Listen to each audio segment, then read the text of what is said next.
Today's guest is none other than Matthew Gardner, Chief Economist for Windermere Real Estate, a man who needs no introduction. He's an expert in analyzing economic data and the real estate market. Matthew, welcome to EASTSIDE Elevated. Thank you very much for asking me to be here today. Appreciate it. 2023 has been a turbulent year with rising interest rates and low inventory. How do you see those last 12 months compare historically? That's a great question. I wish there was a very straightforward answer, Max, but there really isn't. You kind of have to go back to the start of the pandemic. And why do I say that? Well, the Federal Reserve got involved in mortgage rates, quite frankly, and they actually artificially lowered them for lots of different reasons. The point being is that we had interest rates sub 3% for a 30-year. So what happened? The market exploded. Well, they could only do that for so long. In the start of last year, they said, okay, we're stopping. We're going to move away from that. We're going to allow the market to get back to normal, per se. So we saw mortgage rates double in the space of 8 months. And that's led to an interesting phenomenon. And that is the fact that it has created remarkably low inventory for one reason only. And that is everyone either purchased or refied during that period of time. And if you don't have to sell, why would you?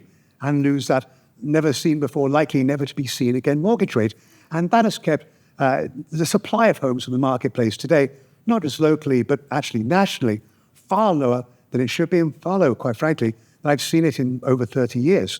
Rates that we saw, sub even 4%, are not likely to ever come back again. So we almost have to normalize ourselves with the reality that interest rates are a little high.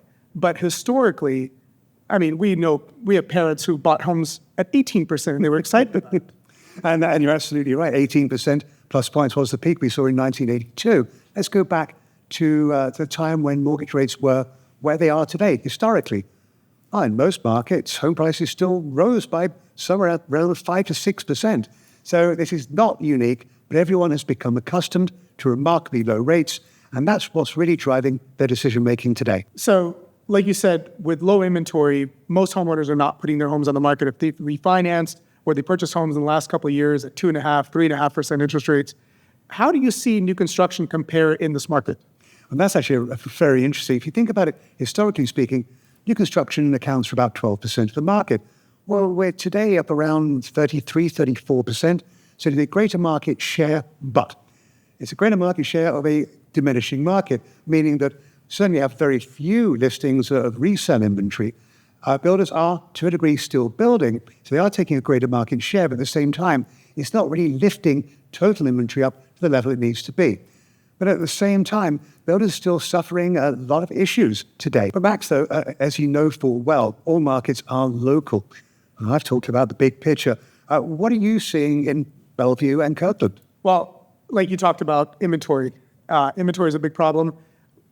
When I was looking at the stats that I'm sure you probably had a good part in preparing, October 22 to October 23, we actually were seeing on the east side 29% lower inventory than we did last year, right? So there are a lot fewer homes that are coming to market, but I'm still feeling like there are a lot of new buyers entering the market. The reality is, once someone gets familiarized with the market and actually goes out and looks at homes, they're starting to see homes are actually selling. Some of them are selling with multiple offers. Some of them are taking a week or two. Some of them are willing to discount. Builders, like you said, are offering different discounts and credits and buy downs and everything they can do to move real estate. And in my opinion, if I was buying a house today, I would much rather be buying in today's market where I have the option to get some incentives, even if it is at 5 or 6%. Because the reality is my payment at a price that was where I had to pay 10 or 20% above list, at the 3% would still cost me significantly more. But I understand that the rates are not forever. I can buy a house at a good deal and refinance when the rates come down, and they will come down. I'd love to hear what your top 5 predictions are for 2024. Well, I think to start out with, we've got to talk about mortgage rates. So, the mea culpa is every analyst got their prediction for mortgage rates in 2023 wrong. And we did, and we're all acknowledging that fact. However, 2024, yes, they are going to come down. But unfortunately, are we ever going to go back, as we talked earlier, that sub 3%, 30? No, we aren't. And it's by current forecast, we should end 2024 with 30-year fix somewhere around 6%. Then you can say, well, that's terrible. Well, it's still a 1.5 roughly from where we are today. So not that bad, but we will see a gradual, probably the second half of the year, we'll see a faster drop than the first half, but mortgage rates will come down. Number 2 would be no, there's not going to be any explosion in the market. There's no bubble forming. It's going to burst. Everyone is remarkably well qualified.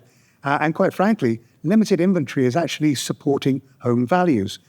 But as mortgage rates drop, albeit slowly, once they get to within 1.5% of somebody's current mortgage rate, that means that they will be less worried about selling. It's less important for them to hold on to that mortgage rate. So I do expect to see a modest increase in inventory levels during the course of next year. So sales ultimately in 2024 will be above that we saw this year, but it certainly won't be back in those halcyon days we saw in 2021. Number three, well, that's an interesting one, and that's going to be pricing. I think prices will still rise in 2024, below long-term average rates, which we know in, let's say, King County, around 5.5% per year, been that way on average for the last 30 years. So we will see low to mid-single digits in terms of price growth, but it will be growth all the same. Number four is going to be, unfortunately, my concern over affordability. That's one thing I've been harping on about for years. I'm not going to stop. It's all well and good for those people that have already had their foot on the first rung of the ladder, or even third or fourth rung of the ladder. Yeah, that's great for us. But what about our first-time buyers? What are they going to buy, and where are they going to be able to afford to buy a home? We need to figure that one out. That's going to be remarkably important going forward. And finally, it will be down to those cities we talked about. We already know that at the state level and some jurisdictions here locally have been looking at ways to free up land to try and create more inventory by, well, you know, we're very stuck with the limited amount of land we have here, water, mountains, these issues that we have. But I think we'll see some interesting ways that they'll look at land that cities own, counties may own, PUD land possibly, and try. I think for me that's low-hanging fruit. We can do a contract rezone, start building. So I do think that cities are going to be more thoughtful about how can they increase supply of housing for these younger millennials who are still out there. They are looking to grow up and buy their first homes. That, I think, is something which we really need to concentrate more on. We've done a few things last year. We need to do more. If you're interested in buying or selling real estate in early 2024, now is a great time to take advantage of all the things that Matthew has shared with us and his insight. We very much appreciate it. Give me a call, send me a message, or fill out the form below. Thank you for joining us.